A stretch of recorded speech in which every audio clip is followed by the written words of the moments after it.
টানা 28 ঘন্টা ম্যারাথন তল্লাশি, অবশেষে গ্রেপ্তার মিনার মণ্ডল। অনুব্রত ঘনিষ্ঠ ব্যবসায়ী নাজিবউদ্দিন ওরফে টুলু মণ্ডলের আত্মীয় মিনার মণ্ডলের বাড়ি থেকে বুধবার 28.5 কোটি টাকা উদ্ধার করা হয়। পাওয়া গিয়েছে 15 কেজি সোনাও। বৃহস্পতিবার সকালে মিনারের বাড়ির বাইরেই দাঁড়িয়েছিল পুলিশ ভ্যান। বাজেয়াপ্ত হওয়া ট্রাঙ্কগুলি পুলিশের ভ্যানে তুলে নিয়ে যাওয়া হয়। আলমারিগুলি তোলা হয় গাড়িতে। তারপরে সেগুলি নিয়ে মোহাম্মদবাজার থেকে পুলিশ রওনা দেয় সিউড়ি ট্রেজারির উদ্দেশ্যে। তারপরে প্রথমে মিনারের বাড়ি সিল করা হয়, বাড়ি থেকে তুলে নিয়ে যাওয়া হয় মিনারকেও।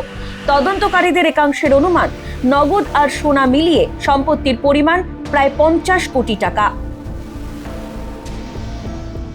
বৃহস্পতিবার সকাল থেকেই মোহাম্মদবাজারের ডেউচায় মিনারের বাড়িতে কেন্দ্রীয় বাহিনীর আরও জওয়ান মোতায়েন করা হয়। ইনি যার যেখানে বাড়ি আছে মিনাল মন্ডল, ওনার বাড়ি থেকে ওনাকে অ্যারেস্ট করা হয়েছে যে ভিত্তিতে ওনার এগেনস্টে যে ইনক্রিমিনেটিং এভিডেন্স যে ছিল, তারপরে যেভাবে ইনভেস্টিগেশন হবে তদন্ত হওয়ার পরে মোটামুটি যেটা সার্চ অ্যান্ড সিজেতে পাওয়া গেল ওটা সবাই জিনিস সিজ করা আছে অলরেডি।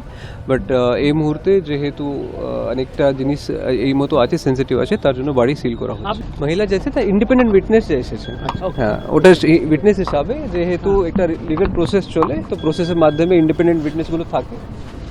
এখান থেকে সিভিল বাইরে থেকেই কিছু ইন্ডিপেন্ডেন্ট উইটনেস ছিল, যিনি পুরোটা সিজার প্রসেস নিজের চোখে দেখেছে।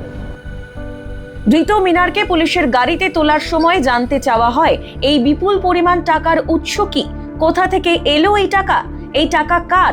কোনো প্রশ্নেরই উত্তর দেননি মিনার।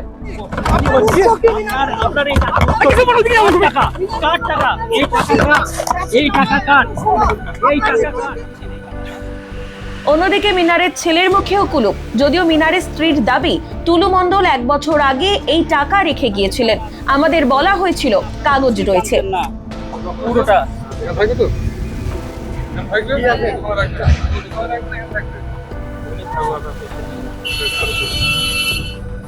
এই মুহূর্তে আমরা দেখতে পাচ্ছি মিনার মণ্ডলের এই টাকাগুলো কার টাকাগুলো আমাদের বলা হয়েছিল যে কাগজপত্র আছে কিছু। কে বলেছিল কবে রেখেছিল ট্রাঙ্কগুলো? কবে রেখেছিল ব্যাগগুলো? 1 বছর আগে। উনি মাঝে মধ্যে আসছিলেন। এই আলমারির চাবিও তো আমরা টুলু মণ্ডল কি বলেছিল? টুলু মণ্ডল কি বলেছিল? চাবি কার কাছে থাকতো? এই চাবি কার কাছে থাকতো? কি বলেছিল টুলু মণ্ডল? দাদা কি বলবেন?